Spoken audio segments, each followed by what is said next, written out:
কিছু শিখতে পারি। তো চলুন গল্পটি আমরা শুনে আসি। প্রথমে তিনি আমাদেরকে সালাম দিয়েছেন, আসসালামু আলাইকুম দাদা, আমি একজন ভারতীয় মুসলিম।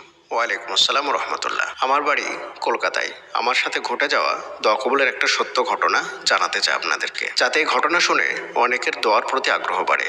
শুরু করছি আমার আল্লাহর নামে, বিসমিল্লাহির রহমানির রহিম। বছরটি ছিল 2012।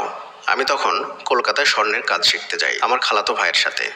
আমার খালাতো ভাই আমাকে নিয়ে গিয়েছিল কলকাতায়। তখন আমার বয়স ছিল 16 বছর। এসএসসি শুধু পরীক্ষা দিয়ে চলে গিয়েছিলাম কাজে। একদিন ঘটনা ঘটে, আমি যেখানে কাজ করতাম কলকাতায়, সেখানে একটা হিন্দু পরিবারের বিয়ে হচ্ছিল। আর তখন আমার একটা বন্ধু ছিল ওখানে, রাজা। সে রাজা ভাইটি আমার খুব ভালোবাসতো এবং আমাকে এসে ঘোরাতে নিয়ে যেত। রাজাকে এবং রাজার সাথে যারা কাজ করতো তারা সবাইকে দাওয়াত করেছিল, কিন্তু আমাদের কোম্পানির কাউকে দাওয়াত করেনি। খুব বড় লোকদের বিবাহ ছিল, তাই আমরা জানতাম না যে বড় লোকদের বিবাহ কেমন হয়।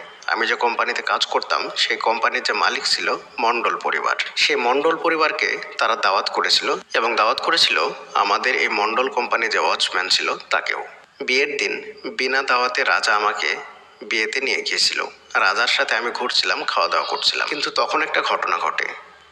বিয়ে বাড়িতে আমাকে দেখে ফেলেছিল ওই আমাদের মণ্ডল কোম্পানির যে ওয়াচম্যান তিনি।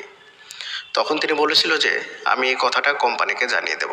আমাদের এই কোম্পানিতে ছিল অনেক মানুষ, সবাই কাজ করতো, সবাই ছিল হিন্দু। আমরা 15 জন মতো মুসলিম ছিলাম। তো আমি ভয় পেয়ে গিয়েছিলাম যে কি হবে এবার।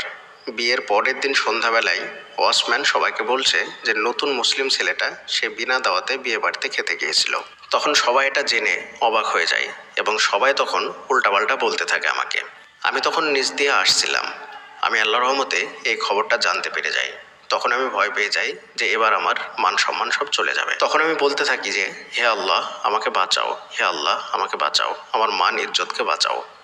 আল্লাহ, এদের সামনে আমি একেবারে অপমান হয়ে যাব, তুমি আমাকে বাঁচাও। আমার ভুল হয়ে গেছে, আমি আর এরকম কাজ কখনোই করব না। ঠিক তখন আমার মাথায় একটা আইডিয়া আসে যে আমি আমার যে টি শার্টটা পরেছিলাম সেই টি শার্টের কালার ছিল হলুদ, সেটাকে চেঞ্জ করে ফেলি, আমি একটা ব্লু টি শার্ট পরে নিই। কারণ ওই হলুদ টি শার্টটি পরে আমি বিয়ে বাড়িতে গিয়েছিলাম।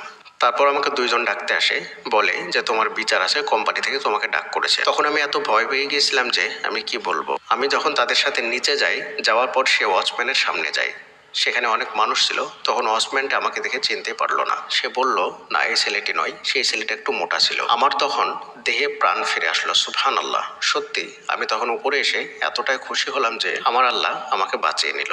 বন্ধুরা, আল্লাহর কসম খেয়ে বলছি, এই ঘটনাটি আমার সাথে ঘটেছে। মহান আল্লাহ সত্যি আমাকে বাঁচিয়ে নিয়েছিল। তো বন্ধুরা, আপনারাও বিপদে পড়লে অবশ্যই মহান আল্লাহকে ডাকবেন, দেখবেন আল্লাহ তাআলা বিপদ থেকে ওঠার একটা না একটা রাস্তা বানিয়ে দেবেন ঠিকই। আর একটা দোয়া আমি আপনাদেরকে বলে দিতে চাই, যেটা আমি প্রায় করতাম। তখন আমি প্রত্যেক দিন 100 বার করে দরুদ শরীফ পাঠ করতাম, ছোট দরুদটি। তাদের লেখার মধ্যে কোনো ভুল ত্রুটি হলে ক্ষমার চোখে দেখবেন। এই দোয়াগুলোর গল্পের মধ্যে থেকে